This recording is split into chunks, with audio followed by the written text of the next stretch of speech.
It's a pleasure to have you here again, man. Pleasure is mine.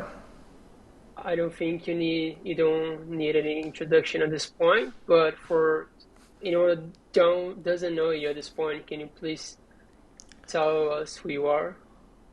Um, I go by the nickname Bytes 032, and I find bugs for a living. I think that's the most concise explanation you could get. Awesome.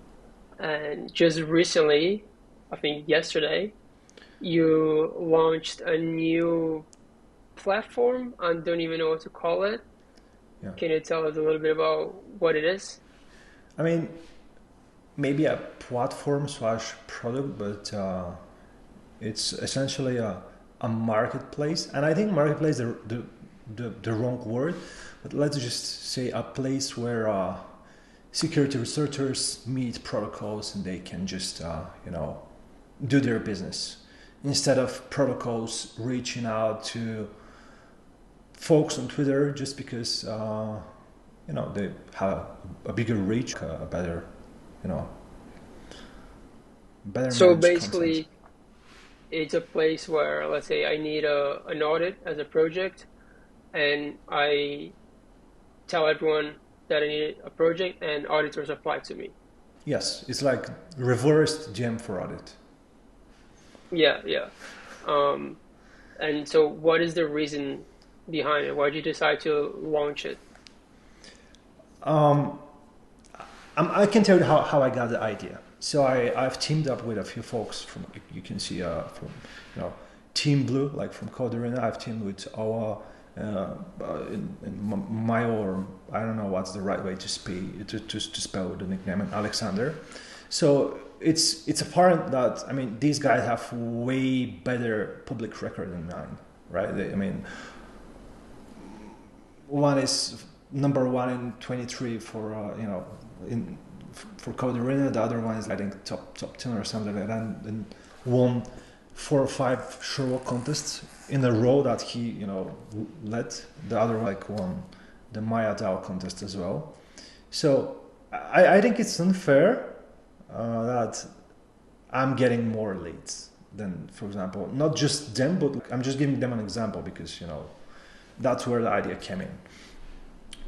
And honestly, I just get so much leads that I cannot work on them, cannot take off them.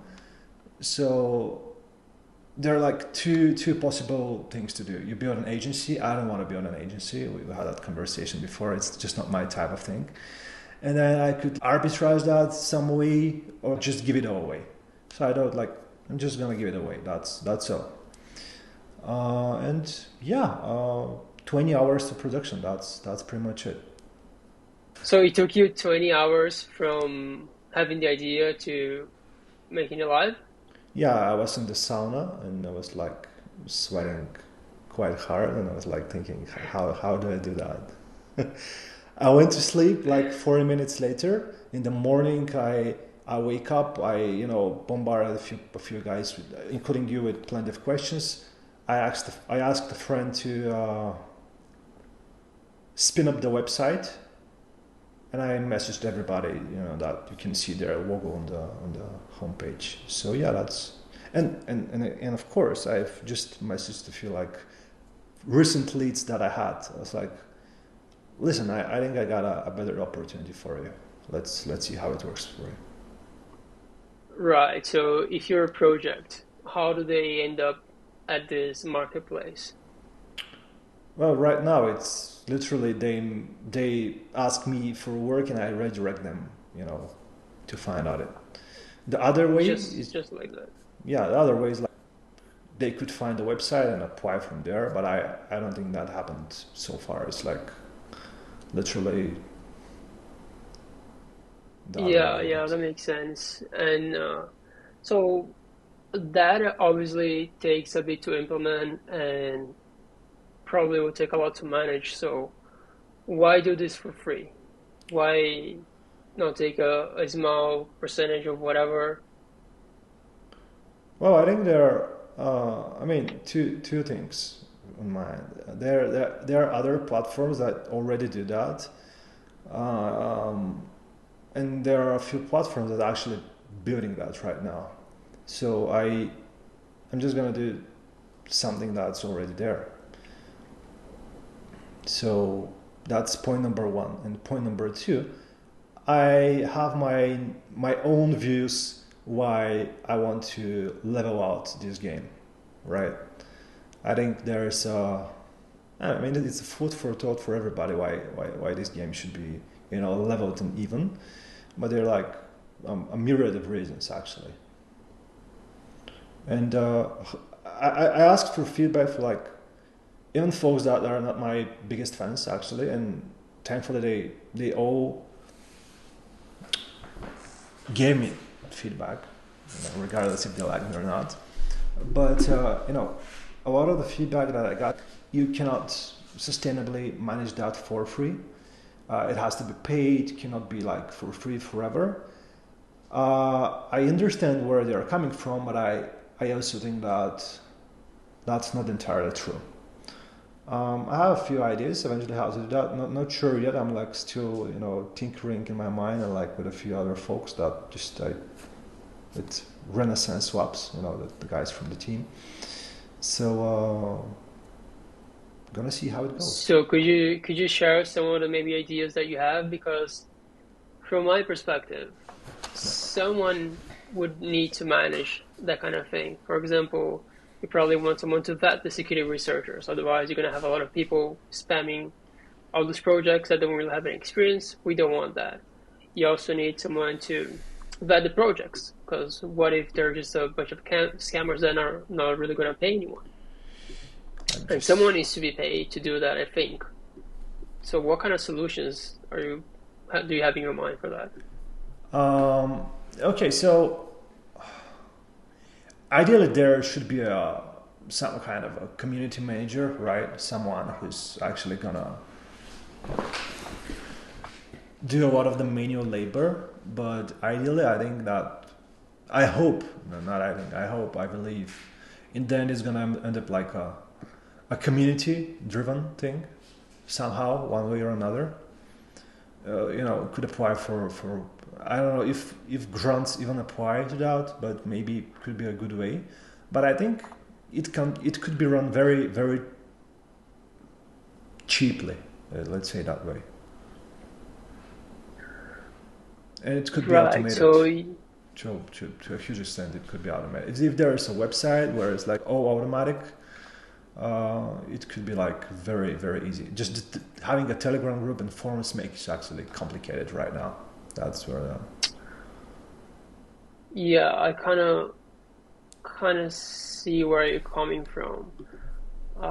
So you could probably have some sort of system where you look for credentials like content submissions and that kind of thing. Is that what you're referring to, Yeah. or are you thinking something else?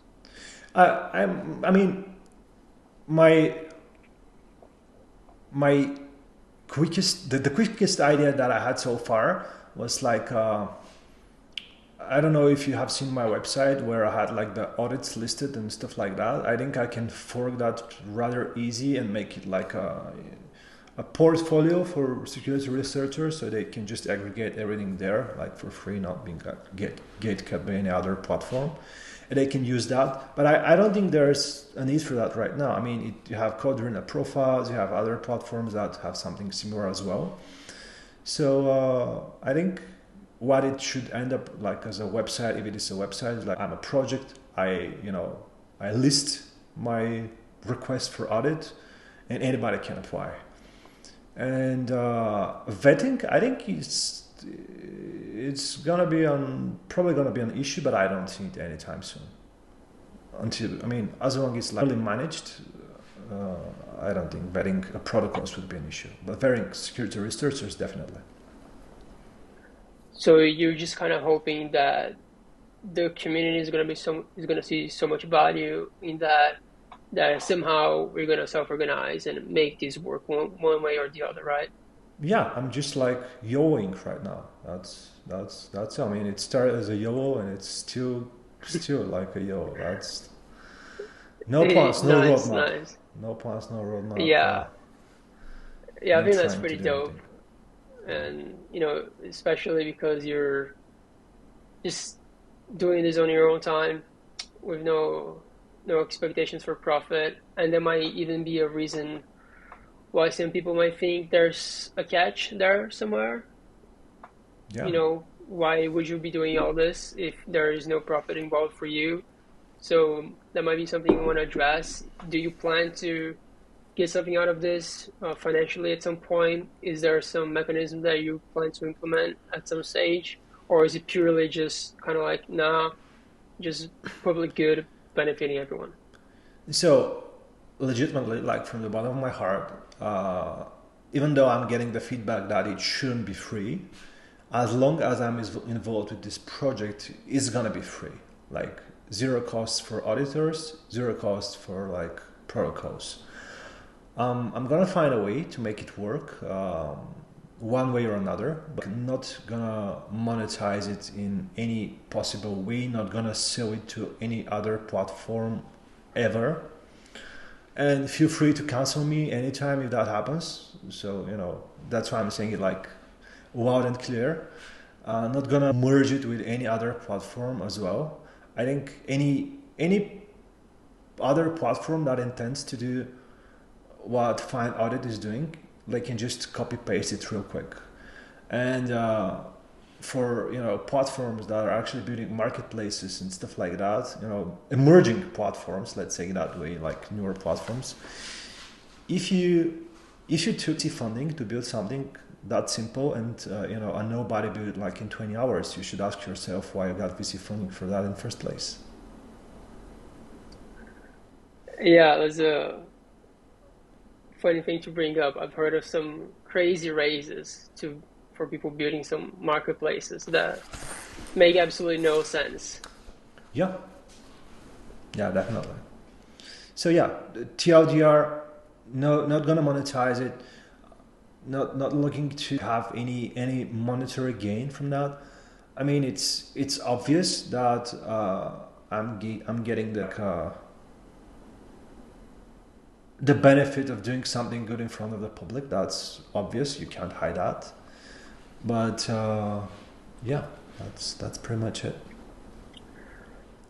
Yeah, that's cool, dude. I'm really keen to see how this whole thing um, kind of evolves and see if it works out or not. It's definitely going to be interesting to see what impact it has on the general ecosystem and if it really kind of drives the marketing game to zero or just kind of evens it out or not. Really, really keen to see what happens there. But switching to a more serious topic, I've been realizing that you, Zach Obront, and even Bashov are all bald. So this Yeah. begs the question: do you have to be bald to be good at auditing? I mean, When there's a direct correlation being built. That's kind of rough to hear. Does it count, do I have to be naturally bald, or can I just shave my hair? I think naturally both. I mean, it has to do something with testosterone. So Right. So you're it's, saying I don't have enough testosterone? I think it's about having too much testosterone, actually. So when I have too much, I've read that some nasty things happen, and that's how you get bald. So yeah, I see. I see. Well, when did you start losing your hair in the first place? I think I was quite young, 18, 19. So 18? yeah, 18, 19, something like Fuck. that. Yeah, it took me like, man, I had like 2 weeks where I was like, no, this can't happen to me.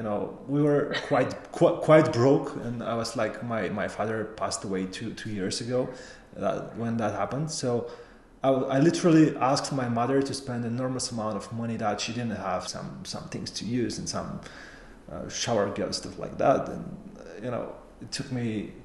It's funny because I was like reading at Reddit and random stuff, why it happens, what not, and then I just said, "Fuck it." I mean, I just have a haircut, done for the end of my life, to the end of my life. Yeah. I mean, It must be really tough. I've had some friends that lost a lot of hair as well, and usually it affects like your whole confidence a lot when that happens. So Um, how did you deal with all that? Were you just like sick of it one day and you're like, whatever, I would just accept it? I don't know. I started shaving my head immediately. I didn't even let people notice that I'm getting bald. I was like, I'm not gonna be. I'm 19, 20. I'm not gonna look like a 30-year-old. And for years, some folks even assumed I'm just shaving my head. But I've never, I've never let it be apparent. I just accepted it really quick, and started shaving. And I wouldn't say it's affected my confidence in any way. I mean, I would say, through my life, I've been always a very confident and self-believing person. So stuff like that just That's can't cool. happen. And you just imagine the amount of money that you saved on haircuts since then. Yeah, that's true. That's true. That's the real alpha. Go Yeah, bald and yeah, save tons of money on haircuts, dude. yeah. And your head particularly looks really shiny. What's your skincare routine? Um, I'm using all of my all the stuff that my wife uses. So I don't know what's it exactly, but I'm just like making up stuff on my head, and it works well. It Nice, works well. nice. That's what I do as well. I Yeah, just see some stuff there my girlfriend uses, and I just take it and put it on my face. yeah. Um, It works. I mean, it works. If she's using it and she looks well, that, I mean, it should work for me as well, right? yeah, definitely. Um, I feel like now that we addressed this serious topic, I wanted to ask something different Okay. and see what you think about the whole thing between onboarding more auditors or upskilling the existing ones. There's a debate that has been floating around a little bit. Where do you stand on that? Do you reckon we should focus on onboarding as many as you can? Do you think we should just not try to onboard anyone anymore and just try to, get whoever's here and make them better? You got me on the spot with like the wild hot topics, right? So the controversial topics. Um, I mean, I don't know if I'm right or wrong, but there's a question to onboarding new auditors. What does means? What does that mean? I mean, is it like a brand new security folks? Not sure if that's gonna help a lot, right? I'm not sure if that's gonna help fix, let's say, hacks like Kyberswap, for example. But at the What same what do you time, think would please go ahead. yeah. But at the same time, there is a lot of demand for audits that it's you have demands for $2,000 audits, you have demands for 200,000, and you have for 20,000, you have for 100,000. So I think to fix like the Kyber swap type of hacks, you just need upskilling instead of uninfocus. So there are a lot of nuances to that could be like could help you or have you interpret it in different way. So your main point is that we should be trying to prevent hacks like the Kyber swap then. Yeah, to some extent, yeah. I mean, you know, I don't think that right now there are enough like very, very, very good security researchers, like top level, excellent level. Uh, let's just use a stupid example, right? I think there are around a few thousand warriors in Code Arena. I don't know about your work, but it's safe to say that I think the total amount of auditors in the space is around 1.2 thousand, maybe something like that. I mean, but even auditors or security researchers, whatever you want to call them. So I think the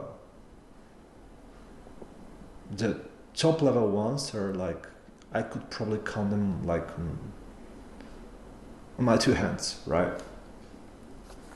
So there's no way in the world that I could even come up with what the tick issue with the Kyber swap hack. For example, I'm just using it as an example. I think it's a very good example.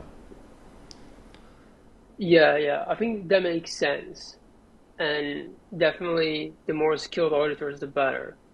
But like any skill, any profession, I reckon that it comes with a bell curve, Yeah. right? The more people you're on board, more are gonna fall to the right side where they become really, really skilled auditors. I think it's more realistic to think like that the more people we onboard, the more are gonna kind of fall into the little bucket where they're really, you know, top players. I think it's more realistic to go about it like that than to try and get people that are already here and bump them up because they might naturally just not fall in that category. I think they are not self-excluding. I mean they're the two points are not self-excluding. I mean, you shouldn't only focus on increasing their skills or like only focus on onboarding. I think they're like actually supplementing each other. But I think we are so let me just sidetrack for a little bit. If you notice, some of the top docs in the space, they're coming from Web 2 security. So I think there's a lot of value to be extracted from getting like more Web 2 security researchers into Web 3 security. And that's like immediate value. I personally have attempted to do that. I messaged some top folks, but they're like, no thanks, not my thing. Like they're doing millions with like Web 2 bounties, like literally on HackerOne. So yeah, I think they're like the 2 points are not. They're complementary, right? That's I think the takeaway, my takeaway. Yeah. I agree that both should be happening. Already practicing auditors should be try to upskill, and I think that's what we do on a daily basis. We're practicing, we're auditing, and that's how we get better. I don't think there's a fast track for that, but if there is one, it's probably getting experienced folks from Web 2 already, Yeah. which already kind of ties in the thing that bringing more auditors is probably going to be easier in a sense if you get them from the right place. Yeah, because like So onboarding is sorry to cut you. I mean, onboarding new folks is like a very vague. Upskilling folks is also very vague. I mean, what are you about to onboard? Like completely, folks with no background. Because we have some examples like with folks with no background that are actually killing it, or like folks like that. I mean, it's just a vague asked question cannot have like a definite answer, I think. yeah, that's a good point. I think the boring answer for all of this is just the common sense that both should be happening, right? Yeah. But I'd also say that one is probably more efficient than the other, and one is easier to implement than the other one, or maybe not just implementing but tracking as well. I think tracking skill level outside of the competitive audits can be really nebulous. So Right. how do you know like the level of these players as well? You do not. You simply do not. I mean, there are a few shops that these guys are killing it, but I think for a lot of companies, you don't know what you're actually getting from that audit when you are getting audited, like from chart companies. You are Yeah, let's say I'm going for a, I'm going to hire you because of, your company name, but you're gonna show me some, some peons, right? So Yeah, you don't, you're paying for the company name, not for really this the individual auditor who's actually going to be doing the job. And I feel like that lack of transparency is definitely an issue. And I don't think it's in the best interest of these companies to be more transparent, because I think they just gain more from leveraging their brand than their individual auditors, because then that auditor can leave and carry his name to whatever he likes. So I think it's yeah, their self interest is to put more emphasis on the brand. So I don't think there's really a easy fix to that. I think it's just part of how things work. yeah. I mean, the hacks are gonna happen regardless if we like it or not, and like the space is gonna be here. If somebody is concerned about like the space going away, they're like they're literally seeing that greed and gambling is gonna go away. If anything else fails, I mean that's gonna stay here for sure. No way to go about it. I mean, Yeah, I think that's the oldest thing there is yeah, gambling. Casinos never go out of business, so that's yeah, definitely good for our job for sure. Our job security, it's pretty good. You would assume that crypto is really risky, goes up and down, but the degenerates are gonna keep their lights on. That's for yeah, sure. yeah, yeah, yeah. And there's And speaking of degenerates, we were talking about the other day about getting paid in tokens. Lately, you tweeted that you got a massive loss because you didn't accept a job in tokens. That right now you'd be $1.5 million richer, it was which like is 2.3 at some point. yeah, which is kind of makes me really sad now speaking out loud. Sad on your behalf. Uh, so, did that change your thoughts about getting paid in tokens since that happened? Not really, I think. I mean, I could in the future I could take like a smaller percentage as like tokens, but let's be honest. If I probably saw it in like at $500,000, I would probably pay per hand by then. And then Oh yeah, yeah, yeah. and when You it would have got sold it to way before then. yeah.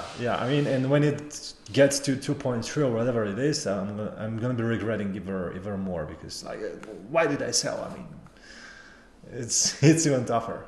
So yeah, I mean, I'm a weird guy when it comes to that. I think after a certain point, after you start making a certain amount of money monthly, at least from my point of view, I kind of stop caring how much is it. I have confidence that it's gonna get where I want to. I just like to try different things. And I truly believe and I'm confident that trying the things that I do is going to get me where I want to. So I have no concerns about succeeding or making it at all. Wouldn't give you a little more freedom to explore things in that sense then? For example, accepting 10-20% in tokens could be a good way to kind of give yourself a little bit of exposure and a little bit of YOLOing Yeah. without really compromising on like that income. I feel like that could work for a lot of different people, just taking a small percentage. And because most of these payments are being done before protocol gets properly deployed or something, you get, to ride all the way up and the risks are reasonably low, I would say. You're getting a token pre-sale, right? You're getting a Exactly, pre-sale. dude. Well, you all love the pre-sales and the airdrops. You Yeah. know how it is. Yeah, I mean, I'm definitely gonna take, let's say, 10 or 20 or maybe 30% if something comes along. But I don't think I'm ever gonna take 100%. I mean, I'm probably a bad investor when it comes to that. I mean, probably 95% of my net worth is in crypto. So I'm just buying and holding. And we spoke, I You're think, like the quintessential degenerate hodler. yeah, exactly. So having another ticker to take a look at every single day, how it's going on, is gonna have a tough result on my mental health. Yeah, I see where you're coming from. These definitely start piling up, and there's no way you can track all of this stuff down and be able to sell it at the right time when you have 30, 50, whatever number of tokens on your radar. You're gonna lose track. So there's definitely a limit to how effective you can kind of have this approach of taking tokens as payment, but still, when you think about the ones that you refused, it's painful. I mean, yeah, it is, and it's funny because when we had a conversation, I think a few days ago, after that it dropped, I think by around 100%, and I checked it right before this call, and it's like up, all time high, and it has 60 million volume in the past 24 hours, and I was like, okay, I still didn't buy because I if Oh, I you buy, lost your window now, man. Yeah, yeah, no, I mean, now I mean, it's too late for you. I mean, I if I buy something, at least, I mean, if it's something new, I'm like over the place every 1 hour. I'm checking how's it going and stuff like that. So thank you. I mean, it's ruining my day literally Yeah, just if I forget buy. about it, man. Yeah, yeah. Yeah, So just forget about it. But for everyone out there listening to this, if you are not a degenerate Bytes himself that has 90% of his net worth in crypto, and you want to get more into it, I think auditing is a great way to do that. Just when the opportunity arises, take it. I would say taking a percentage of your payment in tokens can be a great way to make some surprise money. And definitely. we all love some surprise money. Last time we had this podcast, we talked about a lot about how hard you work. Your hours are kind of hardcore. So I want to know if you're still keeping the same schedule until now. Yes, I am. Yes, I am. I mean, maybe I'm waking up a little bit later, like 5:30, 6 a.m. because I have my younger kid got like a little bit older, and now, and unfortunately, she's like waking up more than she was waking up before. But yeah, I mean, you can't kill the drive, right? Um, I had Do you a have any? Sorry, I was going to ask, do you yeah. have any techniques on avoiding burnout? Is that something that you keep a look on, or it just doesn't worry you at all? You're just kind of like a machine. I think it's pure drive, and I'm probably, I mean, not sure if I should say that, but coming it a lot of it depends where you're coming from. I mean, I'm seeing a therapist I mean every Thursday, and he's the type of guy where he's like, you should chill a little bit, you made your things, chill a little bit, enjoy it. But I think I've lost the way to enjoy stuff like that. I enjoy grinding. I enjoy doing stuff, and it all boils down to your childhood. If you think about it, when I was 16, literally, yeah, literally, I was 16. Just made it like 1 month. My father passed away when I was 18. I I mean, it's a weird story, but I figured my mother was like doing happy end massages, so I was like, I have to fix that thing forever. And I fixed it ever since. I think, I mean, just to she was doing that to get food on the table. But took me I think a year and a bit to fix that, and she's retired ever since. So you just can't let go of drive like that. You cannot. Yeah, I mean that would definitely shape you in a different Yeah, way than most yeah. people. I mean that's just a small amount of stuff. I mean, I had a very let's say. I mean, what a lot of people are like. I grow up in the street, bro. You don't know. You don't even know how the street looks like. You know, don't tell me that bullshit. So having that, my teenage years and in early 20s shaped me in a way that I had times where it was tough, and like burnout is a real thing. It is. I mean, I had tough times, but I don't know, 2 years and something like that where I didn't even take the first time in my life where I took a time off from work was when I had my first dollar. That should be enough for you. And I'm Yeah, not I'm not trying to like I don't want to shoot a hustler culture. That's not for everybody. It's not. I mean, not everybody can make it, but and I'm not doing it just to prove a point. It's just like my drive drives me. I just yeah, no, I think that's super valid, dude, because I know how hard you work, and me personally, I'm not gonna work as hard as you work. It's just, not part of my mode of operation.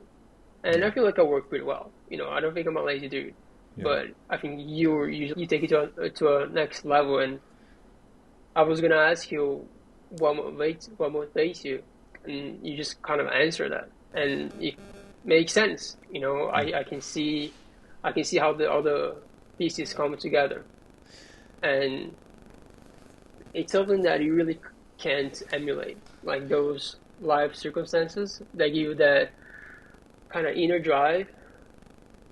It just shapes you in a way that sticks with you, especially when you're like in your formative years. Um, So that's I mean, it just becomes natural. Just to finish it, coming from I mean, a lot of people are smarter than me, and they come from like a privileged place or like family, whatever you want to call it.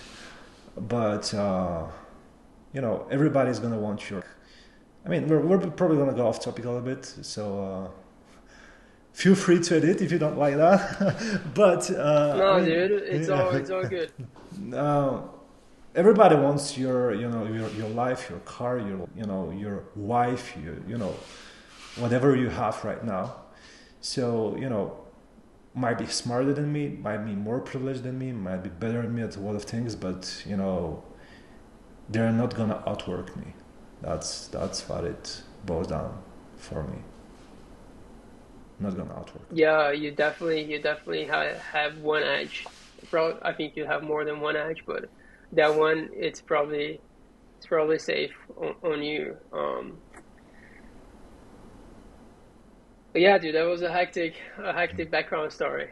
Um, I mean, it's again, just to make it clear, compared to everybody, to everything else that I could say, and I've been through, that is like, I would say nothing, right? So, more of the story, just don't compare yourself with other people, just without knowing what they've been through and what drives them, because there's stuff you yeah, can't emulate. yeah, exactly. I think there's a good message. I think there's probably a lot of people out there trying to kind of grind their way and are frustrated because they either don't get where they want to be fast enough, or they're not seeing the results or whatever, and you're jealous of all these people being more successful than you, but you don't really know where all of this is coming from. You don't know what happened to them in the past. You don't know how they got here as well.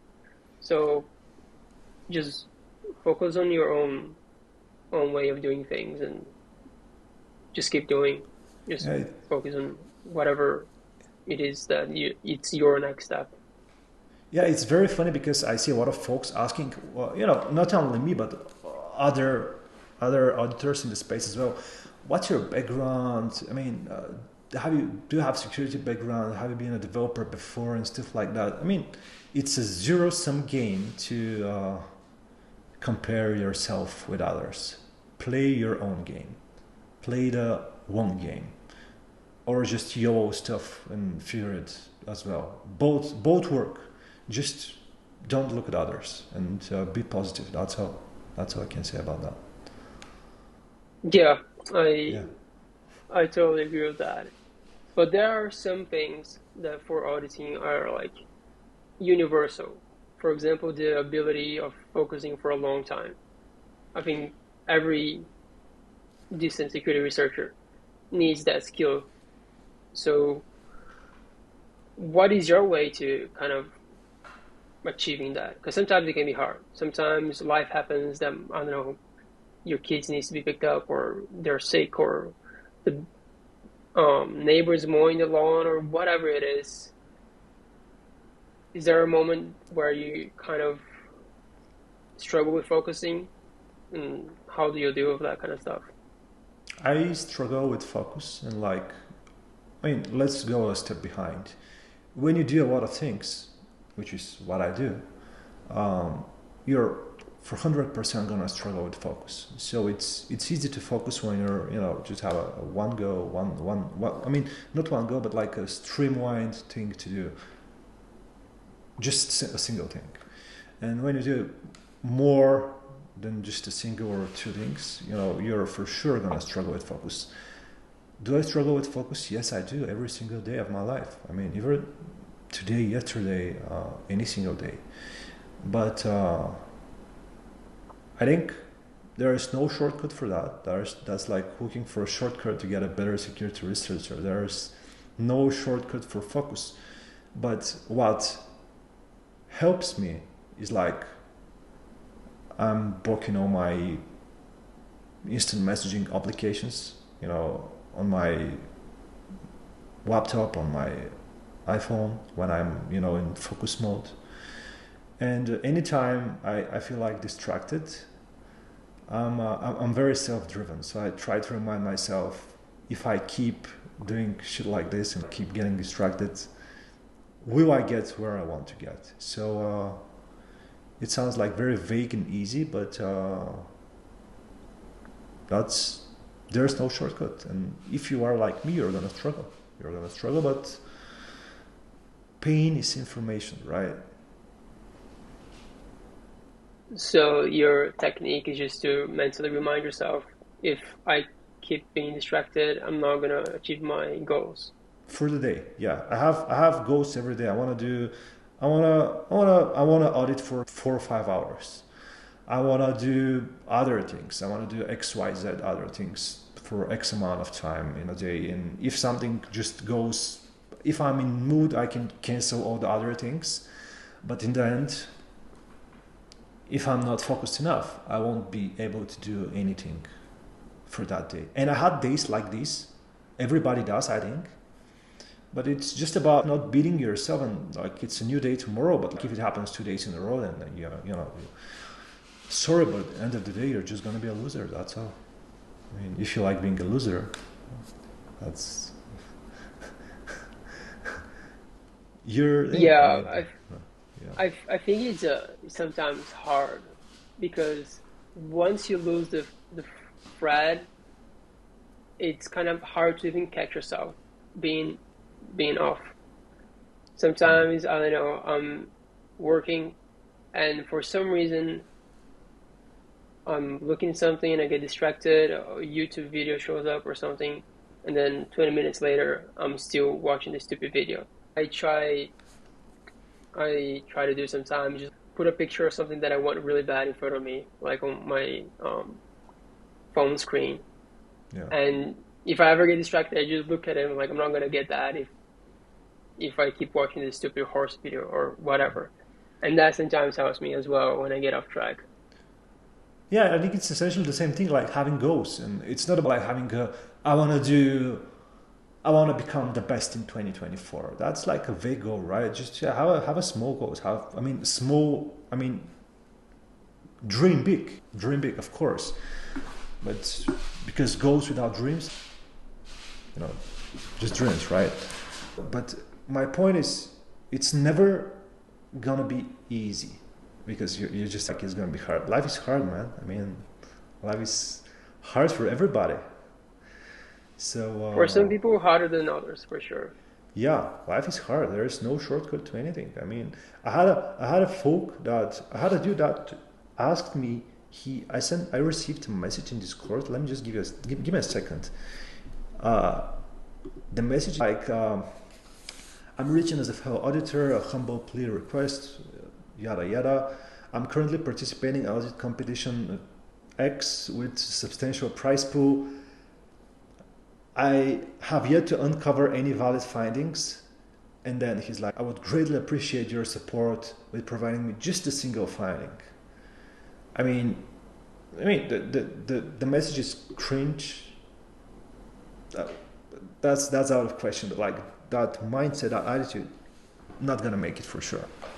That guy's just Yeah, not I gonna. feel like if you have that victim mentality, you're not really Yeah, gonna get anywhere in life, right? I think yeah, you're better off assuming everything is your fault than nothing is your fault. yeah. So You just know, have goals, a wine daily, feedback. Have a quick feedback loop. Try things. If they work out, figure if they why they work and keep doing it. If it doesn't work out, like it's a lesson. Don't blame yourself. I mean, the whole life is a lesson, right? So yeah, for sure. This turned out to be a way more motivational podcast than I anticipated. Uh, I mean, you just went there. I mean, you asked me, and I'm just answering. yeah, no, dude, I love it. I think all this coming from a guy like you, it's probably gonna impact a lot of people in a positive way. So thank you for showing up. Thank you for sharing your thoughts, sharing your background, sharing your story, and the things that made you who you are. And I guess it applies to you when they say that pressure makes diamonds. When shit gets hard, it kind of what is it? Easy man makes no. Easy times make weak men, and weak men make hard times, and hard times make hard man, and hard man make easy times. I'm pretty sure I Yeah, screwed that up, but you yeah, know what I mean. yeah. I got it. It's something that I thought about. The meme like with Web3 security full with like Bulgarian researchers. Um, I think if you drill a little bit down a little bit why some of these folks succeed and why and a lot of them do not succeed as well. But like you could see like a good example of people succeeding just because it's like drive, you know, you know, it's driving. It's Yeah, being hungry for success. For success is like crucial.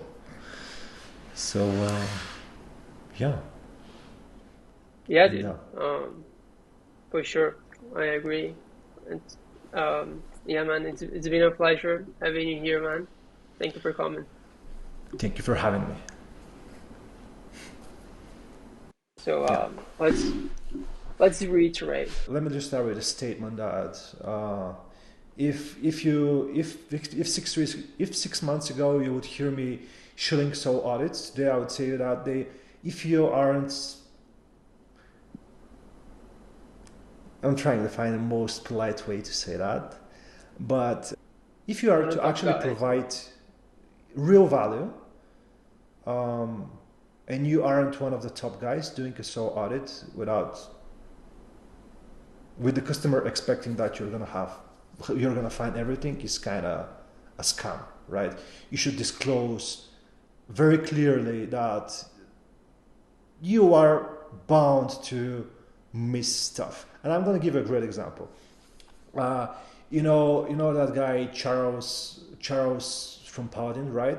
And we chatted, and he was like, let's have. I was like, I'm stopping so audits because it sounds boring to me. And we had some chat, and he invited me to do 2 audits with them. I just had 2 so far.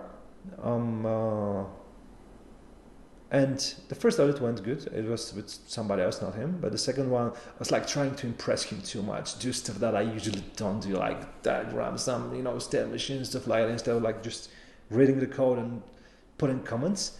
And I missed basic findings. I mean, I missed beginner level findings. It was absolutely shameful performance from my end. And it was a great wake up call, because I think in the last podcast, I literally said security is about giving a huge swap in the face reality checks, and that was a great reality check for me, and I appreciate it very much that it happened. And everybody should have a reality checks in this space, which kind of brings me to another topic. Why? I mean, maybe 2 months ago I had the idea that team audits,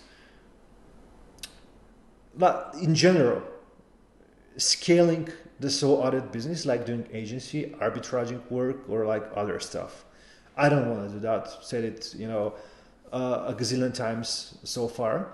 So I think there's a lot of fun and money to be made from connecting with other security researchers and creating a team with them, and then providing a team and doing a team audit.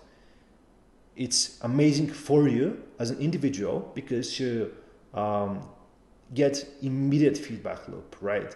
It's even faster than contests, and of course you have to be humble enough to admit that you did a shitty job. Like, you should let go of your ego. But that's why I teamed up with 3 other folks, and we're right now we're working on our first team audit. We are also the first Code Arena blue team, right? We're running the first C4 bounty program. That's all.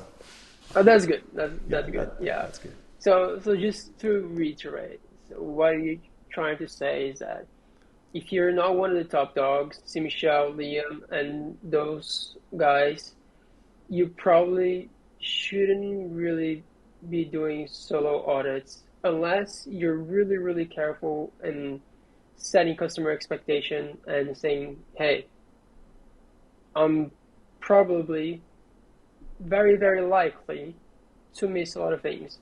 Yeah. And instead, you should be focusing on doing team audits, because you just think that's borderline scamming people.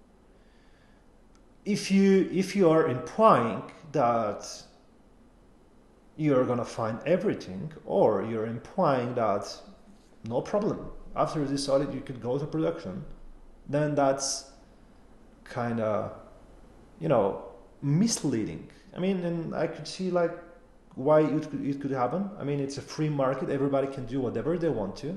I'm not gonna blame anybody for doing that. I'm just saying why I decided for myself to stop doing it. And I think if you are to build a team with people that you actually care about, and you're not like with them just for the monetary gain, like I'm auditing with 3 guys or 2 guys just to make money of that, but I'm doing it because I like working with them. I enjoy working with them. I enjoy them as a people. There's no amount of money that can actually convince me to leave them or do stuff without them, because you care for them from a human being perspective, right? And I think it's way more fun. You can learn way more stuff. It's crazy. I see other folks, like when I did with them, it's like they find a lot of stuff like that I didn't even think it could be possible, right? So I think for me and for my personality, that's great. I love it. I appreciate being told that I'm shit, so I know where I have to work at to fix my bugs, right? Yeah, I mean, I love team audits. I think that's the best way to do what we do. I mean, that's the reason I decided to work for a firm. But at the same time, I believe there's definitely a place for solo auditors that are not that experienced as well.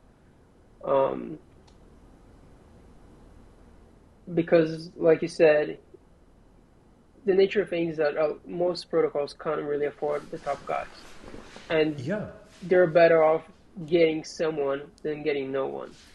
And I think as long as everyone is on the same page of like, I don't know, maybe these guys only have 2,000 for their audit, as long as they know that they're not gonna get a high level talent and they're okay with their risk, I think it's fair.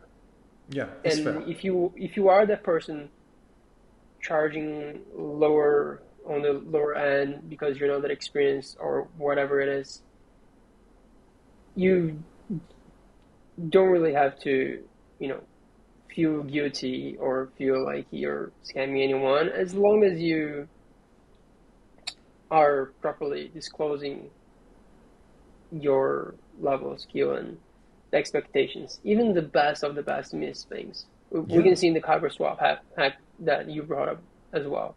yeah, Like that was through so many freaking audits. So I think putting things into perspective comes a long way. absolutely. That I mean, it's fair, it's fair rant, right? But maybe I would say for me the biggest thing that I kind of got fed up with so audits, it just got boring for me, right? It just got I got to the point where I just felt like I'm back in the rat race, but like in a different way, right? I was like, I feel I can make money any way I want to, literally. I feel that way, seriously. So I'd rather do other things that are gonna yield me the same amount of money as well. But just enjoy it because when I enjoy it, just time goes by. yeah, So yeah, I felt the same way when I was doing solo audits. At some point, it just becomes you and the code, and there's not really a feedback loop. There's no bouncing of ideas, and it just becomes so much more of a grind. It's such a different kind of way of doing things when you have a team where you can discuss things and you can see things from different perspectives. Everything becomes a lot more interesting. So yeah, I I totally agree with you on that. Um, and a lot of people are more like the lone wolf as well, that like just sitting down and not talking to anyone at all. yeah, A yeah. lot Of of people are course, like of that as course, well. of course. I. I'm like that on different days. I'm like that on other days. I'm like the guy who always wants to talk about stuff. So I'm a kind of mixed breed.